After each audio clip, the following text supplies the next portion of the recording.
नमस्कार दोस्तों, स्वागत है आप सभी का हमारे यूट्यूब चैनल स्टोरी विद गौरव में। आज हम चंद्रकांता भाग 6 सुनाने वाले हैं। वीरेंद्र सिंह चंद्रकांता से मीठी मीठी बातें कर रहे हैं। चपला से तेज सिंह उलझ रहे हैं। चंपा बेचारी इन लोगों का मुंह ताक रही है।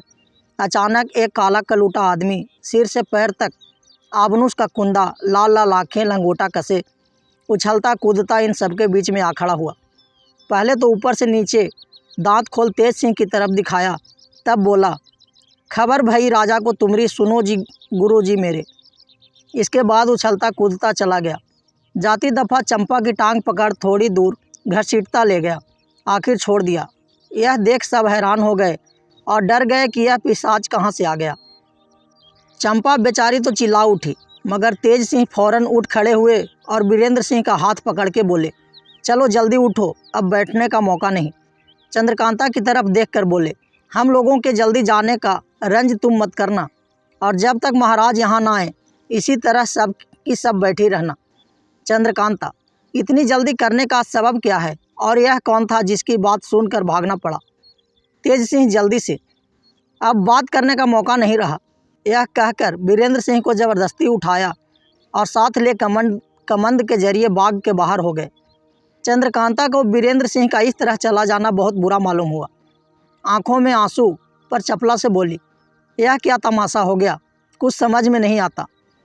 उस पिशाच को देखकर मैं कैसी डरी।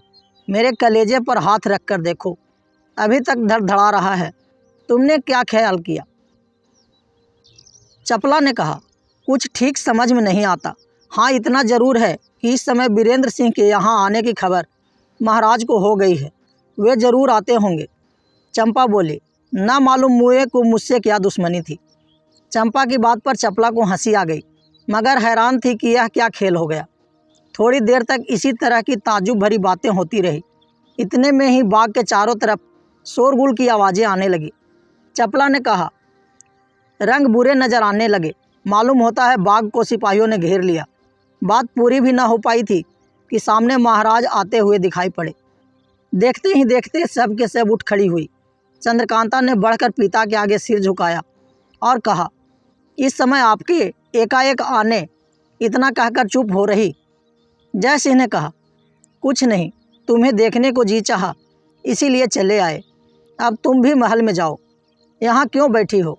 ओस पड़ती है, तुम्हारी तबीयत खराब हो जाएगी। यह कहकर महल की तरफ रवाना हुए। चंद्रकांता, चपला और चंपा भी महाराज के पीछे पीछे महल में गई। जय सिंह अपने कमरे में आए और मन ही मन बहुत शर्मिंदा होकर कहने लगे, देखो, हमारी भोली भाली लड़की को क्रूर सिंह झूठ मूठ बदनाम करता है। ना मालूम इस नालायक के जी में क्या समाई है। बेधड़क उस बेचारी को ऐब लगा दिया। अगर लड़की सुनेगी तो क्या कहेगी? ऐसे शैतान का तो मुँह न देखना चाहिए, बल्कि सज़ा देनी चाहिए, जिससे फिर ऐसा कमीनापन न करे। यह सोच हरि सिंह नाम के एक चौबदार को हुक्म दिया कि बहुत जल्द क्रूर सिंह को हाजिर करे। हरि सिंह क्रूर सिंह को खोजता हुआ और पता लगाता हुआ बाग के पास पहुंचा, जहां वह बहुत से आदमियों के साथ खुशी खुशी बाग को घेरे हुए था। हरि सिंह ने कहा, चलिए, महाराज ने बुलाया है। क्रूर सिंह घबरा उठा कि महाराज ने क्यों बुलाया, क्या चोर नहीं मिला?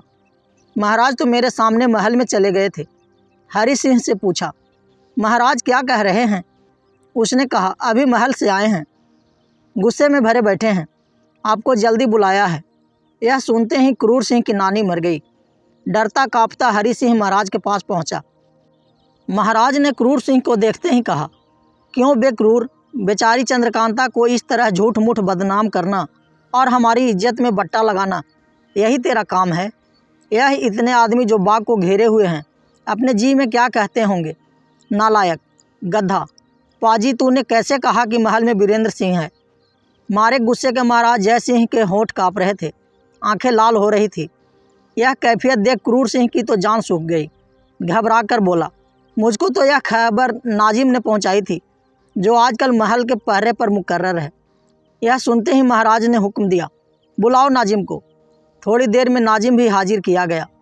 गुस्से से भरे हुए महाराज के मुंह से साफ आवाज़ नहीं निकलती थी। टूटे फूटे शब्दों में नाजिम से पूछा, क्यों बे, तूने कैसी खबर पहुंचाई? उस वक्त डर के मारे उसकी क्या हालत थी वही जानता होगा। जीने से नाउम्मीद हो चुका था, डरता हुआ बोला, मैंने तो अपनी आंखों से देखा था हुजूर, शायद किसी तरह भाग गया होगा। जय सिंह से गुस्सा बर्दाश्त न हो सका, हुक्म दिया 50 कोड़े क्रूर सिंह को और 200 कोड़े नाजिम को लगाए जाएं। बस इतने पर ही छोड़ देता हूँ, आगे फिर कभी ऐसा होगा तो सिर उतार लिया जाएगा। क्रूर, तू वजीर होने लायक नहीं है। अब क्या था, लगे 2 तरफी कोड़े पड़ने। उन लोगों के चिल्लाने से महल गूंज उठा, मगर महाराज का गुस्सा न गया। जब दोनों पर कोड़े पड़ चुके तो उनको महल के बाहर निकलवा दिया और महाराज आराम करने चले गए। मगर रात भर उन्हें नींद ना आई। क्रूर सिंह और नाजिम दोनों घर आए और एक जगह बैठकर लगे झगड़ने। क्रूर नाजिम से कहने लगा, तेरी बदौलत आज मेरी इज्जत मिट्टी में मिल गई। कल दीवान होंगे यह उम्मीद भी न रही। मार खाई उसकी तकलीफ़ मैं ही जानता हूँ, यह तेरी ही बदौलत हुआ। नाजिम कहता था, मैं तुम्हारी बदौलत मारा गया, नहीं तो मुझको क्या काम था। जहन्नुम में जाती चंद्रकांता और वीरेंद्र, मुझे क्या पड़ी थी जो जूते खाता। ये दोनों आपस में यूं ही पहरों झगड़ते रहे। अंत में क्रूर ने कहा, हम तुम दोनों पर लानत है, अगर इतनी सज़ा पाने पर भी वीरेंद्र को गिरफ्तार न किया।